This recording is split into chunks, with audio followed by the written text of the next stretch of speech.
हाँ, देखिए विधानसभा के चुनाव हम लोग प्रयास करेंगे कि बहुमत की सीटों पे लड़े यानी मान के चलिए हम लोग 8 लोकसभा की सीटों पे चुनाव लड़े थे। तो 8 छक 48 शायद चतरा और हजारीबाग में 5-5 यानी 46 सीटें तो हमारे अंडर आ ही रही हैं।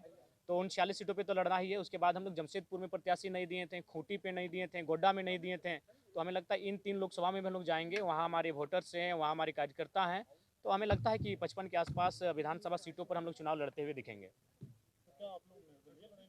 नहीं देखिए दिल्ली इसी क्रम में गए थे। दिल्ली जाने का कार्य डेमोक्रेसी का स्कूल में भी शामिल होना था और चुनाव संबंधित इलेक्शन कमीशन से जानकारियों को भी लेना था। तो हमें लगता है 15 से 25 दिनों के दरमियान हमारी पार्टी का सिंबल भी अलॉटमेंट होने की संभावना बन जाएगी और पार्टी को रजिस्ट्रेशन नंबर भी अलॉटमेंट हो जाएगा। पहले इंडियन स्कूल ऑफ डेमोक्रेसी, उसके बाद जेएनयू। जी जी। इस तरह के व्याख्यान करके आप देखिए जयराम राष्ट्रीय परिदृश्य में अपनी पहचान और शिनाख्त को बनाना चाहते हैं। देखिए मेरा उद्देश्य ये रहा कि जिन मंचों में मुझे अवसर मिला मैंने वहाँ झारखंड की मैंने तो आशा किया था कि संसद में झारखंड के विषयों को रखा जाएगा, लेकिन अगर संसद में जाने से हम लोग चूक गए तो कम से कम उन संस्थानों तक हमारे विषय जाने चाहिए जहाँ देश और राज्य के तमाम मुद्दों पर विचार और विमर्श किया जाता है। तो उसी उद्देश्य के साथ मैंने उन आमंत्रण को स्वीकार किया, चाहे इंडियन स्कूल ऑफ डेमोक्रेसी का मामला हो या फिर जेएनयू का मामला हो। और साथ ही हम लोग वहाँ एग्रीकल्चर यूनिवर्सिटी भी गए थे, वहाँ के भी तमाम रिसर्च स्कॉलर से मिले जहाँ झारखंड के भी युवा हैं।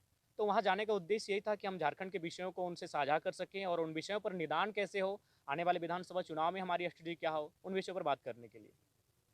विधानसभा चुनाव आप लड़ने जा रहे हैं, तो आपका मुद्दा फिर क्या होगा? देखिए विधानसभा का चुनाव राज्य के मुद्दों पर आएंगे। राज्य का सबसे ज्वलंत मुद्दा अभी छात्रों की निराशा है और छात्रों की जो हताशा है वो हमारा एक महत्वपूर्ण मुद्दा रहेगा। हम लोग सरकार में आते हैं तो सबसे पहला हमारा प्राथमिकता जो रहेगा कि इस राज्य में नियमित परीक्षाएं होंगी और फ्री एंड फेयर एग्जाम लिए जाएंगे। अगर उसमें किसी प्रकार की गड़बड़ी होगी तो उसमें उच्च से उच्च पदाधिकारी क्यों ना है उन्हें बिल्कुल बर्खास्त किया जाएगा। उनके साथ किसी प्रकार की कोताही नहीं बरती जाएगी। देखिए मेरे लिए कोई एक विशेष दल हमारी चुनौती नहीं है, क्योंकि मैंने वहाँ वहाँ से वोट लाए जहाँ से आजसू के अलावा बाकी पार्टियाँ थे। जैसे मैंने बेरमो से 53,000 वोट गेन किया, वो कांग्रेस की सीट है, पारंपरिक सीट है कांग्रेस की। मैंने टुंडी से भी 60,000 वोट लाए, वो झारखंड मुक्ति मोर्चा की सीट है। मैंने डुमरी से 90,000 वोट लेकर आया हूँ, 90,000 मैंने है, वो झारखंड मुक्ति मोर्चा की पारंपरिक सीट है। तो ऐसा नहीं है, किसी एक दल से हमारी लड़ाई नहीं है, हमारी लड़ाई एक विचारधारा की है। और ये जो फिलहाल जो पॉलिटिक्स कर रहे हैं उससे जनता कहीं ना कहीं कट रही है। हाँ, नो डाउट हमें समय लगेगा, लेकिन आने वाले दिनों में झारखंड की पॉलिटिक्स में हम लोग बेहतर स्थिति में होंगे और एक बेहतर क्षेत्रीय पार्टी के रूप में होंगे।